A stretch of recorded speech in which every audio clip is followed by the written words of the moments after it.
Dear Dolores, Dear, this is an animal. As I'm writing this letter, I'm eating potato chips, and I'm starting to get thirsty. And you know this is pathetic, right? Tell me what you're trying to say. I don't know. You know, I'll miss her. Then say that. But do it in a manner that no one else has ever done it before. Something like, put this down. Falling in love with you was the easiest thing I've ever done. Nothing matters to me but you. And every day I'm alive, I'm aware of this. I loved you the day I met you. I love you today, and I will love you the rest of my life. So can I put P.S. Kiss the Kids? A P.S. Yeah, like at the end. That's like clanging a cowbell at the end of Shostakovich's The Seventh. Right. So that's good. It's perfect, Tony. Having gone through this process, I wonder what you each saw in that relationship, why they were sort of so drawn together on this journey. Because, you know, they were, the great thing about this is they were stuck in a car together for 2 straight months, for 2.5 months. And in fact, the real story, and, you know, we didn't do this, but it was actually over a whole year. And we cut it down to 2 months. And if people say, you know, what's true, what's not true, it's all true. I believe, like, you know, if you get any 2 people on the planet together for 2 months in a small space, that they are going to grow closer. They're going to learn about each other. They're going to cut through all the bullshit in the walls and the stuff that's up and the conceptions and stuff, and grow closer. And these guys were blessed to have that experience because they couldn't have been more different at the beginning. They were, you know, just miles apart. And incrementally, slowly, they started seeing what each other's life was like, and they started recognizing that they're that same guy, and they became friends for 50 years. I mean, what I'm hoping will happen with this movie, and I think this can be one of its lasting values, is that there's going to be a lot of people in small towns, big towns, all over the United States, also in Europe, other places, because let's face it, misogyny, racism, homophobia, those kinds of things, it's not just a U.S. problem.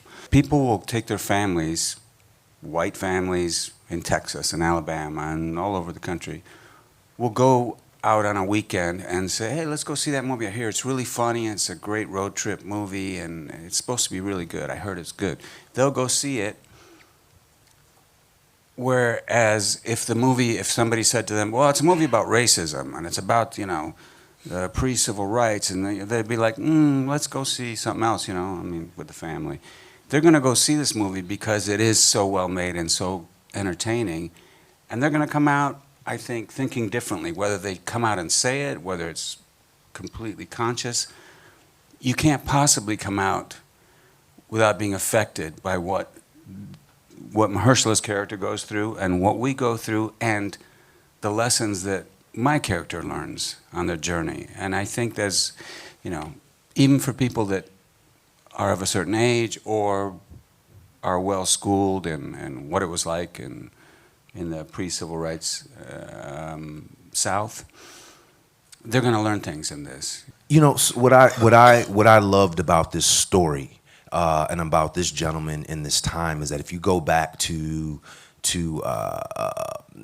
if you look at African American characters or black characters pre-1975, in most stories in film, television, the black character is always presented from the standpoint of really being in need and has to be essentially saved by the white character. Traditionally, like, that is par for the course.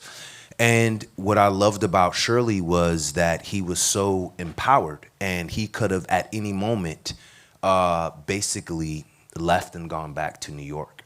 And so him going down south, it wasn't because he was in need financially. He could have gone to Europe and done a tour, stayed up above the Mason-Dixon line and toured there and made money, and he was doing fine.